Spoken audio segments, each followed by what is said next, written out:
नगरपालिका परिषदच्या मागे एक गोल बाजार म्हणून नगरपालिकेचं कॉम्प्लेक्स आहे. 50 वर्षापूर्वी स्थित हनुमान मंदिर आहे. यांना माहित नाही का की या सर्व पद्धतीचा घाण आपल्या हनुमान मंदिराच्या मागे करण्यात येत आहे बा म्हणून, की माहीत असून सुद्धा माहीत नसल्याचं ढोंग करत. भारतामध्ये हिंदू राष्ट्र आणि राम राज्य आणायचं आहे. रामाचे सगळ्यात मोठे भक्त महाबली हनुमानजी यांचं जर मंदिर असं संकटात असेल, हिंदू म्हणून आक्रमक जर झाले तर आपल्या सर्वांना मागात पडेल. आज आमचा हिंदू शांत आहे, पण जर आमचे मंदिरच जर अस्वस्थतेत असेल किंवा सुरक्षित असेल किंवा घाणीच्या साम्राज्यात व्यापलेलं असेल तर आज हिंगणघाटातला हिंदू हा शांत बसणार नाही. एवढं आपण दखल घ्यावी. जय महाराष्ट्र. नमस्कार, मैं खुशी, स्वागत है आपका HT न्यूज इंडिया में।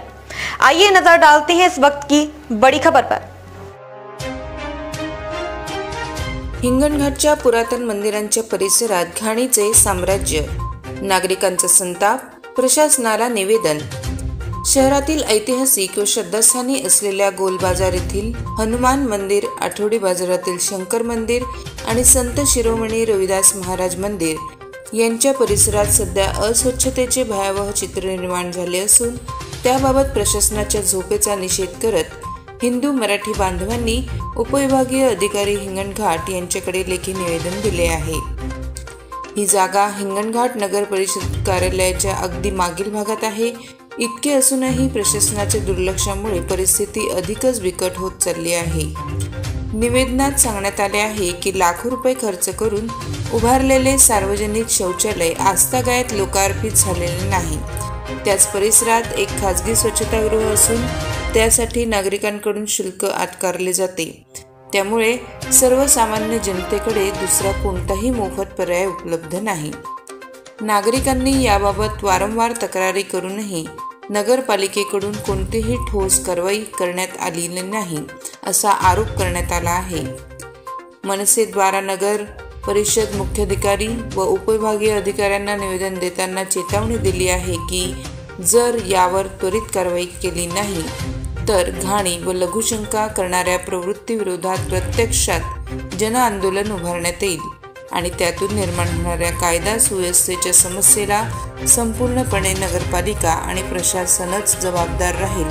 HT न्यूज मुख्य संपादक अब्दुल कदीर बक्ष। घाटमध्ये महाराष्ट्र नवनिर्माण सेनेचे काही पदाधिकारी यांनी आज उपविभागीय अधिकारी कार्यालयात एक निवेदन सादर केलेलं आहे आणि परिषद मुख्याधिकारी यांना पण एक महत्त्वपूर्ण निवेदन दिलेलं आहे। काय यांची निवेदनातून मागणी आहे आम्ही यांच्याकडून जाणून घेऊया। काय तुमची मागणी आहे, तुम्ही निवेदनात काय मागणी केली आहे? नगरपालिका परिषदच्या मागे गोल बाजार म्हणून नगरपालिकेचं कॉम्प्लेक्स आहे.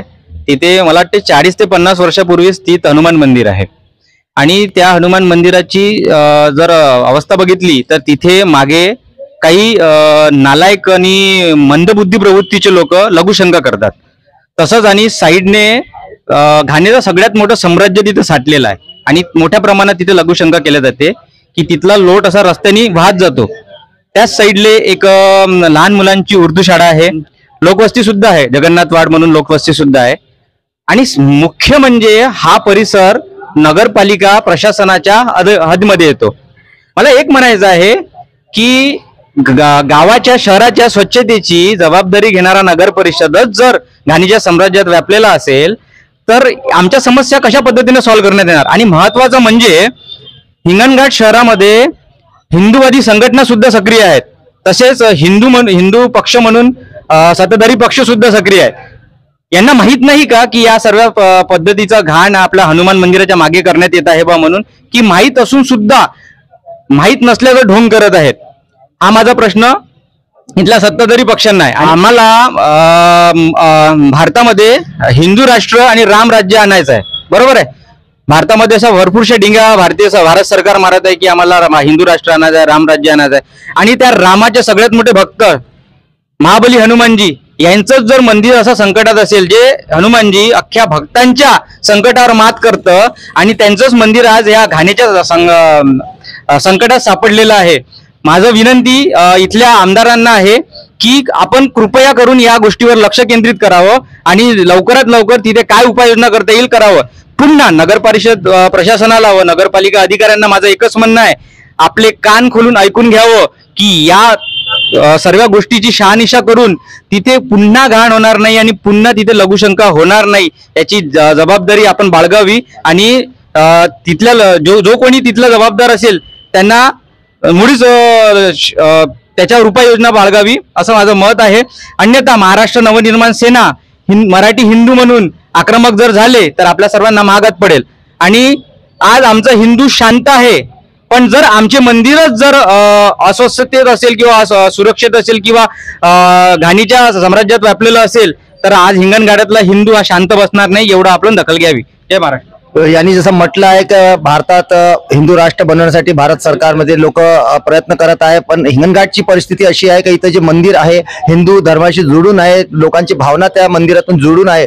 आणि हनुमान मंदिर जे गोल बाजारात नगर परिषदेच्या हल्ली मागे मंदिर आहे तिथं इतका मोठा घाणीचा साम्राज्य तिथं उपस्थित झालेला आहे. याच्या व्यतिरिक्त आठवडी बाजारमध्ये महाकालचं एक मोठं मंदिर आहे, त्याच्या बाजूला सुद्धा नगर परिषदच्या माध्यमातून तिथं कचरा डम्पिंग करता येत आहे अशी यांच्या निवेदनातून यांनी मागणी केली आहे. जर लवकरात लवकर नगर परिषदनी याच्यावर काही उपाययोजना नहीं केली तो यांची उग्र आंदोलन करण्याची भूमिका यांनी स्पष्ट केलेली आहे.